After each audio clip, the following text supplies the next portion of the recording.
Well, good evening. Once again, we are here with my good friend Collin. Hello.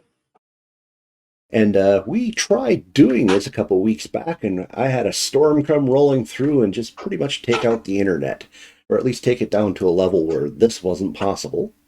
So, luckily, we didn't get too far in, so we didn't come up with some amazing insights that we have to try to recreate. So, this is pretty much fresh. So, what kind of crazy stuff did you have in mind here? Well, over the last month, actually, there's been making the YouTube rounds a very interesting person by the name of Mary Harrington, who has written a book called Feminism Against Progress. And I started listening to it, and I thought it was really cool. I actually got the book and read it and everything. And so I thought that might be an interesting topic since it is going around quite a bit. Okay. Was the book easy to find, or was it like Amazon, or did you go looking for it someplace? It was just Amazon. Okay. So, where did you hear about her? What? The very first that I heard about it, I'm a big fan of this one podcast called Modern Wisdom, which a guy, Chris Williamson, I'm sure a lot of people with it. And he had her on. And I just usually, check it out, and, if something grabs me within the first 5 to 10 minutes, I'll listen to the entire podcast. And he tends to have pretty interesting people on. And when she started talking and they were going back and forth, some of the things I heard from her, I was like, oh, I haven't heard this before. Now, this is very interesting. Yeah, so that's where it pretty much came from. Okay. So I was just trying to do just a general lookup at her. Any idea? So the first thing I found interesting is I took just a quick look at her book out on Amazon to see the reviews, and it has absolutely no negative reviews at all. So to me, it sounds like she's making an impact probably on the right and center people, and the left are kind of unaware of her, because usually if somebody starts coming out against the general narrative, at the very least, you'll start seeing like 1-star reviews of people who clearly haven't even read it, just basically attacking the general principle that the book exists. So, do you have any? Do you know anything about her biography or background that indicates how long she's been attempting to stir the pot? Not really. Her background actually is very much from the left. She's explained in various podcasts that this is her first real big. This is, I think, her first book, and she's been writing on the website Unheard, which is definitely a mix of things from both right and left perspectives. So maybe that's part of it. She was just baller up until now. Mm-hmm. Yeah, I think she's just that was my impression, just because I was just trying to get a feel for her footprint, and so you looked her up on Amazon. Handful of reviews, but all of them generally positive. I mean, most of the ones that were coming down towards 3-star were pretty much just saying kind of like, well, duh, of course. It wasn't like, nothing to disagree with here. It's just all common sense. She does not appear to have a Wikipedia biography of any kind, so nobody's really felt the need to put her out there to be a piñata to be beaten on. And I've also just a general look on the title of the book and her name, and I'm pretty much getting all center and right and libertarian publications. I'm not seeing anything from the left. So interesting that she's seems like she's making her first splash, and that she hasn't been noticed yet. So I guess if she starts getting enough notoriety, she might start getting picked up over there. Well, there was one thing. Apparently, she did very recently with the publication of her book.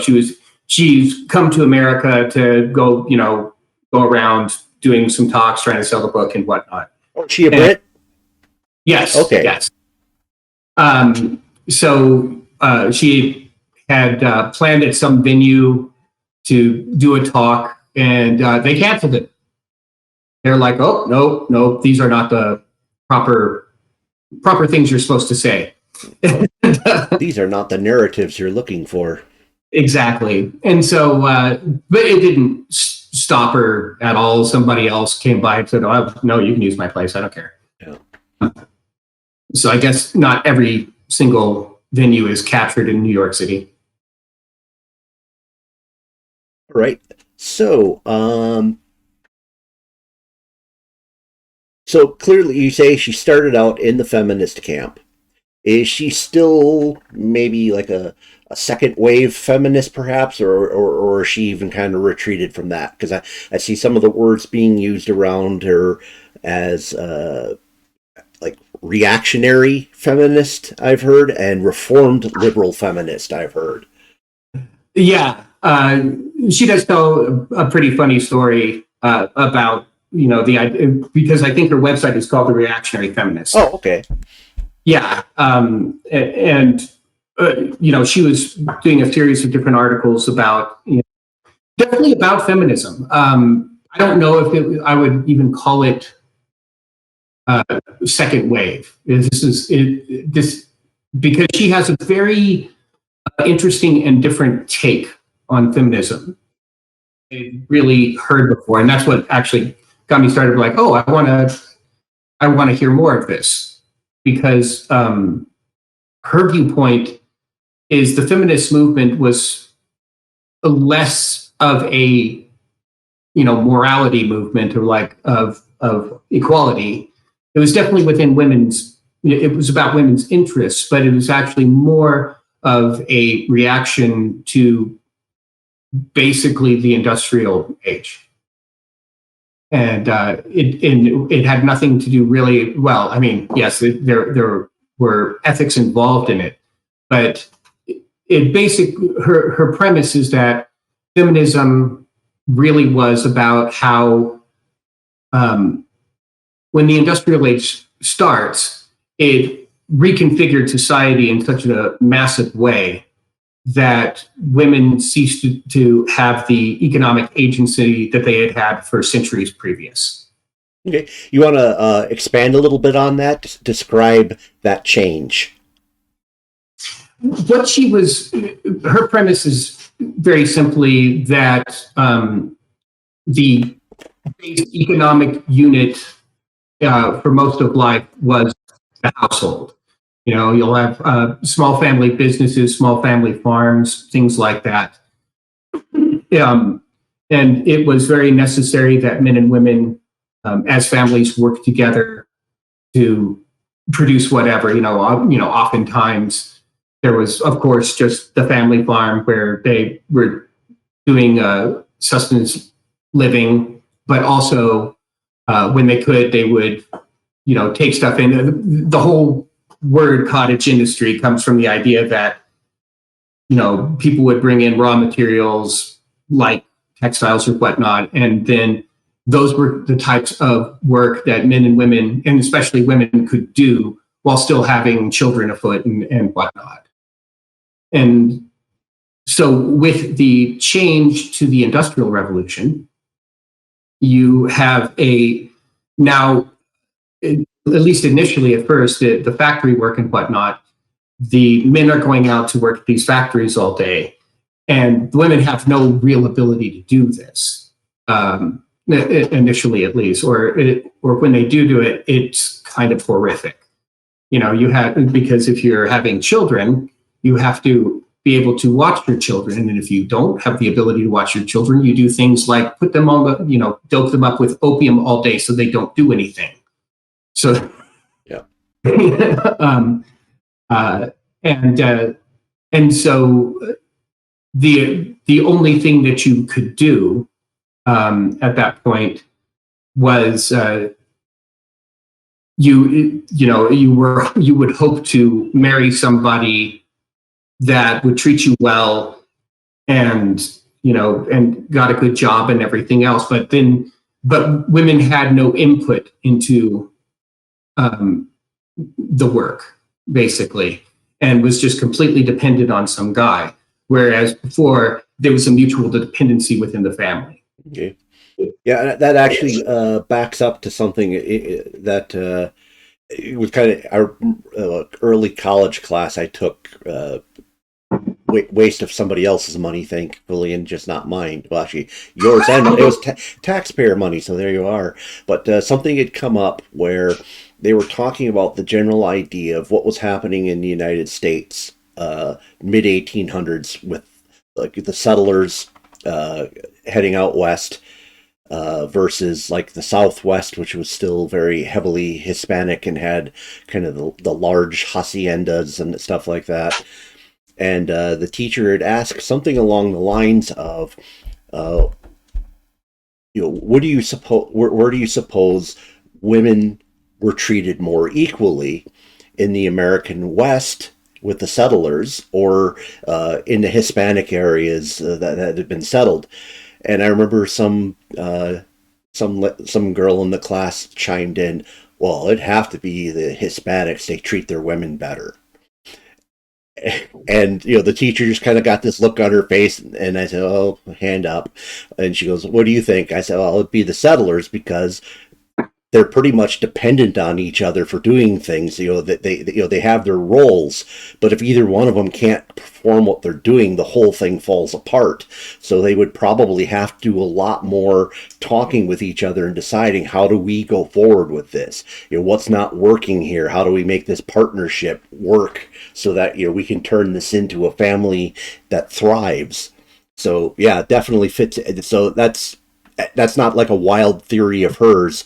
That's definitely something academics would have accepted at one time as being essentially correct. So, Well, she goes into detail about, and this is why I said I would have a hard time categorizing her in a certain wave of feminism, because she speaks to something that I had heard before, but I'd kind of forgotten about, because we only kind of see one real brand of feminism that is out right now. mm-hmm. I would call it a progressive feminism. She calls it freedom feminism. But around turn of the century, there was some very interesting things going on with different people trying to get a handle on this situation, and say, like, okay, no, we have to have a way for this to work, because this isn't working as good as it could be. And so there were two kind of branches of feminism for a while, and one she would call the freedom feminism, and the other one the feminism of care. And these were class distinctions. She definitely comes from a very left position on this, and talks about how, well, if you were a woman that's upper middle class and above, your brand of feminism is, I want to become my own free economic agent. I want to go out into what the men are doing right now. I want to go, be a doctor, be a lawyer, be those things that men are, because that looks very appealing. And they had the ability to do that because they had previously gotten the education that would allow them to go there. And, and they had backing, they had a path. But for the poorer women who were in like factory conditions and things like that, were saying, no, I don't care so much about becoming a doctor or lawyer. That's not a thing that's really feasible for me. But what I do need is the rules to change, to take into consideration that men and women are different. And that, with things like strength and everything else, and they're like, it's all well and good that, certain women are going out to be lawyers, but I need a way, an economic model that allows me to participate, but also to take care of my children and take care of my family. It was still a very important concept in a part of feminism, and these were warring factions of feminism. And the end result is the people with the money won. it didn't really matter that the poorer women were not getting the economic structure that they needed to take care of their family and children. They actually, there was like some really great case, I wish I knew the name of it, she mentions it as well, where there are these women that were trying to say, no, we want to be treated equal to men. And, the other branch of feminists is saying, no, the equality doesn't matter. In fact, we needed things to be unequal because we can't do the same work in the same way that the men are and also take care of our children. And so the upper class feminists who wanted to be equal, they won because the industrialists also wanted the women to be equal. So they actually kind of bankrolled some of the freedom feminist case, I would say.